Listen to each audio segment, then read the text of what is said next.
Police Scotland may have been spying and snooping on journalists. Two police forces in the UK are being investigated for illegally monitoring communications between journalists and their contacts. And it's thought Police Scotland might be one of them.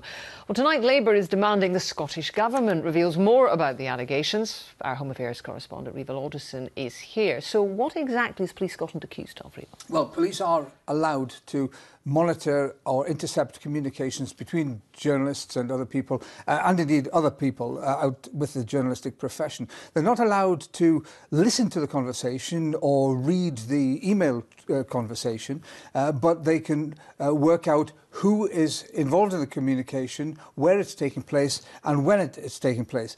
But they do have to have the permission of a judge before they can do this. So the question is, have Police Scotland breached these regulations? Well, BBC Scotland has spoken to an investigative journalist who says that he has evidence that his communications in the past few months were intercepted by police without a judge having been involved. Now, the UK watchdog, the Interception of Communications Commissioner, said in a recent report that two police forces had breached the regulations. The Commissioner hasn't said who these police forces are. Police Scotland are refusing to confirm or deny that they were involved. And Labour say that's not good enough.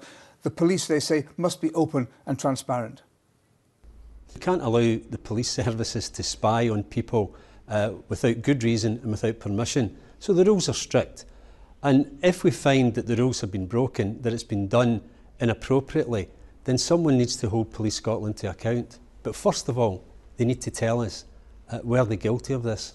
So there's been a request to the Scottish Government. What's the Scottish Government saying? Well, they won't comment on this matter. They say all matters of the interception of communications are reserved to Westminster, and they point out that the Commissioner, who I've talked about, would report any breaches of the regulations directly to the Prime Minister. But it is, of course, interesting and revealing that last month, when it was announced that the UK security agencies were able now to monitor the communications of MSPs, among others, the Scottish Government was outraged and ministers demanded a change in the UK policy. And that was, of course, despite the fact that the operation of the security forces are a reserved matter, Jackie. Rival, thank you very much. And there's more on those claims on Scotland 2015 tonight with Andrew Kerr. Jackie, as Rival mentioned, we'll be speaking to the investigative journalist who believes Police Scotland may have been monitoring him.